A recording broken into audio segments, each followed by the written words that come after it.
Assalomu alaykum. Mana odamlar ustalari borki, simlarni korobkani juda kalta tashab ketadi. Kalta tashab ketgan holatda yana keyingi bironta qo'shimcha tochka qo'shiladigan bo'lsa, shu korobkalarga muammo tug'diradi nihoyatda. Shuning uchun iloji boricha uzunroq sim tashab ketish kerak. Hech yo'q deganda yana bitta hozirgi soedineniyingizdan ko'ra, masalan deylik, mana hozirgi ulangan joyimiz mana shu joy. Demak, keyingi ulagani yana xuddi shuncha joy qolishi kerak. Oddiy til bilan tushuntirganda. Xullas, eng kamida mana shuncha joy qoldirishingiz kerak. Ya'ni qo'shimcha bo'lgandan keyin buni o'zidan egiladi, bukiladi, slabilashadi, kesib olib tashlashga to'g'ri keladi. Kesib olib tashlaysiz, kesib olib tashlaganingizdan keyin mana oddiy misol qo'yasiz, kesib olib tashlaysiz bo'ldi. Shulardan hammasi kesib olib tashlanadi, bitta hammasi gilzalangan. Tushuntiradimi? Mana shu kesib olib tashlash kerak, bo'lmasa yana qo'shimcha nima qilingan paytda mana bu yerda slabi joy bo'lib qolishi mumkin. Yo sinishi mumkin.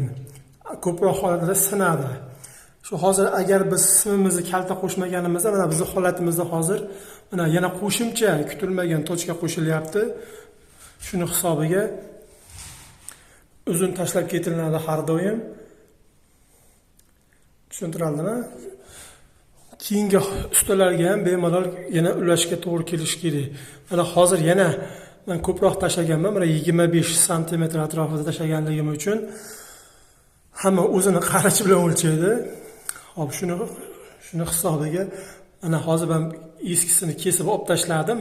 Mana hozir yana mana bitta holatda o'ziniki, yana bitta kesib tashlagani kerak o'zi yana ikkitaga qolyapti. Zapas. Любой время, 50 yildan keyin ham xudo xolasa ochib turib, yana qo'shib davom ettirib ketsa bo'laveradi. Bu ma'lumot o'rnida ma'lumot. Hozir biz bularni yana tozalaymiz. Bularda hammasini yangi simlarni ham qo'shamiz, hammasini bir-biriga qo'shib turib, yana qo'shimcha videoni qo'shib yuboraman. Shunga hozir videoni oxirigacha ko'ringlar. Ma'lumot o'rnida yana bir qo'shimcha ma'lumot. Hozircha men pauzaga qo'yaman, keyin yana videoni davom ettiraman. Hozir bitta o'zimligim uchun bitta qo'lda ushlab turib syomka qilishning imkoni yo'q.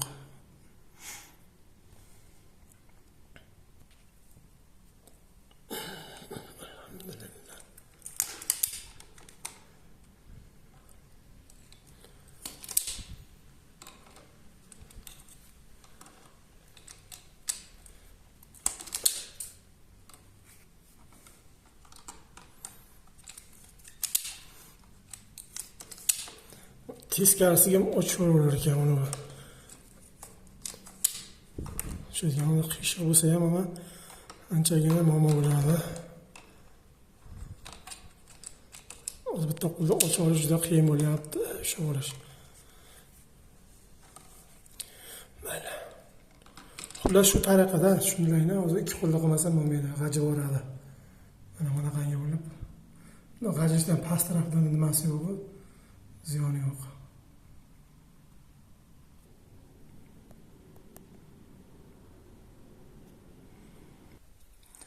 Xullas mana tozalab gilzalarni o'tkazib oldik. Ma'lumot o'rnida bitta nimani aytib ketishim kerak. Ma'lumot o'rnida ma'lumot deydimi vaqt kelganda. Xullas, agar gilzani jinda kattarog'ini tanlab qo'yadigan bo'lsangiz, mana bu yerda izolyatsiyasiga gilzangiz yetmay turishi kerak. Ozgina sim ko'rinib turishi kerak. Mana bunga o'xshagan holatda bunaqangi bo'lib turishi kerak.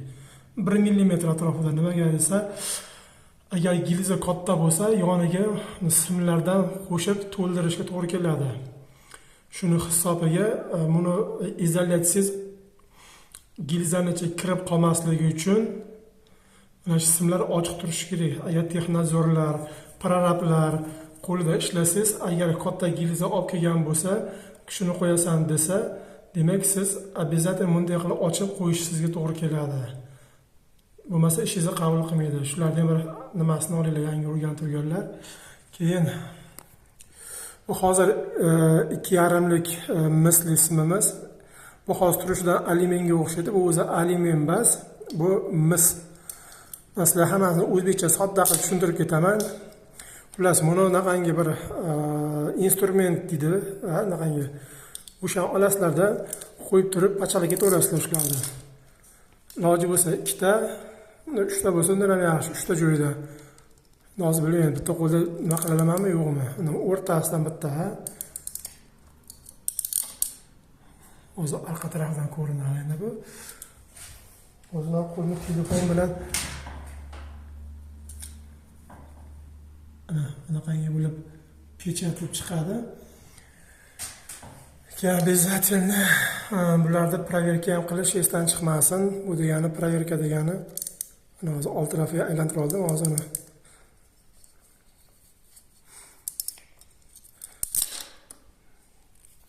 Ko'rdilarmi mana? Mana shu holatda hozir nima o'zim spishga nima qilyapti.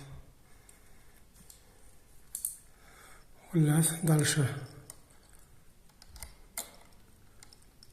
Shoshilmaslik kerak. Hozir bitta qo'lda qilganim uchun juda ham udobniy emas.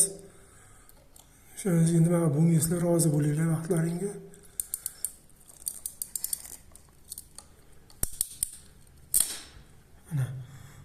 Mana shu 3 ta yetadi yoki 2 ta yetadi. Xuddi shu tarzda preslanadi. Hozir mana keyin gilzalarim gilza 6lik 3 ta 2,5 sim bemalol tushadi. Qo'shimcha qilish kerak emas. Hozir yana pauzaga qo'yaman, keyin yana aloqa chiqamiz. Xullas, mana hammasini pressovka qilib oldik.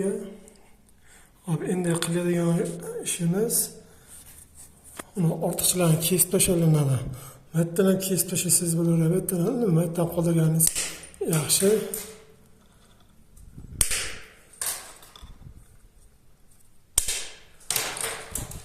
Bunaqangi обязательно mana shunaqangi kabeleringiz degan narsalar olsalarni ishlaringizni tezlashtiradi.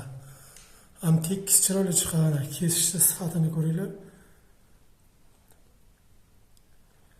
Agar hozir passatijada, nima ombirda yoki bakarezda qilsalaring, uni chalpak qilib qo'yadi.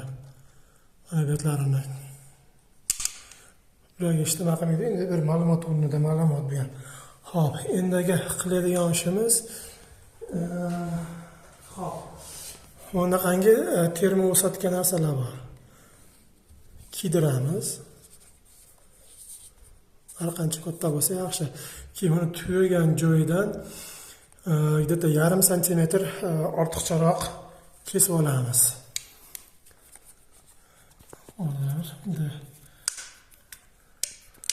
buklaringiz kesib olasiz. Keyingisiga xuddi shunaqangi buni ham shunday o'lchaysiz, buni ham turgan joydan kesib qo'yasiz. Nimaga 0,5 santimetr desa, tak. Mana bu shekilda biz ehtiyot bo'lamiz. Agar bunaqangi kesilgan joylari bo'lsa, buni qo'ymaymizda, buni kaltalarga boshqa qo'yamiz. Tak, boshqamiz.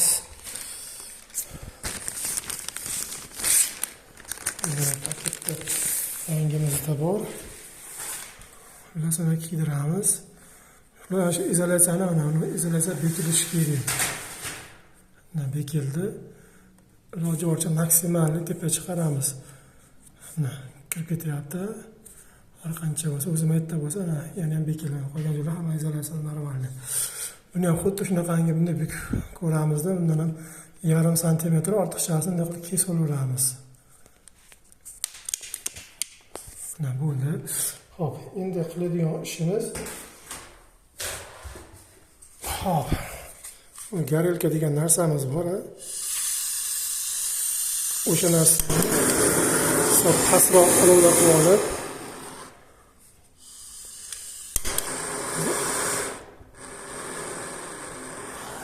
kuydiramiz. Hozir bir baland olovim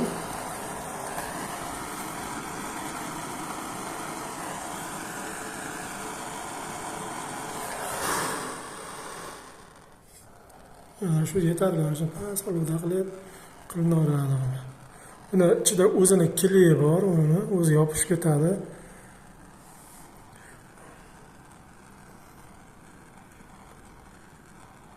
Mana ko'ryapsizlar, o'zi chiroyli chiqaveradi. Mana hozir buni ombir bilan uchini qisib qo'yishimiz kerak. Men qo'lim band, hozir men o'zim pauzaga qo'yib turib buni qo'yaman.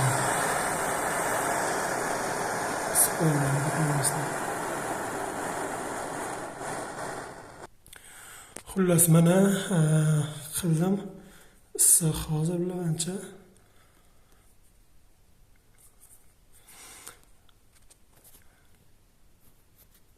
hop, ana endi bemalol xohlasangiz mana bu yerdan xomatda baylashingiz mumkin, xohlasangiz baylamaysiz. Tak, endi qiladigan ishimiz mana buni buklab joy-joyiga kirgizdiramiz. Buklashda ham allaqancha asli berilib olmasdan bukmanglar. Nomi buklab qo'ysalaring yetadi. Tak. Nurni bir chekkaga qo'yib, ustini sabaqa yon boshlatib buni iloji boricha fazani bu yonga qo'yiladi.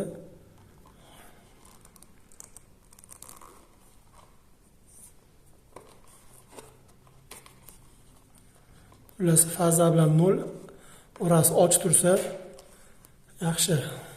Majbur bo'lsa yaxshi. O'rtaga zazimleni qilib berilsa, o'sim zazimleni ismi. Biz O'zbekistonda juda kam ishlatadi, bunaqangi 3 tali ismlarni. Yo, qattiq ismlarni ham juda ham nimacha kam ishlatadi. Bitta tolalikda. Bizda ko'proq uni yumshoq tolalikda ishlatadi. O'shancha iloji boricha bitta tola ishlatsalaring yaxshi. Hammaga xayr. Mana hozir shu holatimiz bo'ldi. Hozir korobkaning ustini bekitib qolgan ishlarni davom ettiramiz. O'tgan vaqtlaringizga rozi bo'linglar. Podpiska bosib qo'yish esdan chiqmasin. Xo'p, yana o'tgan vaqtlaringizga rozi bo'linglar aytganda hammalaring.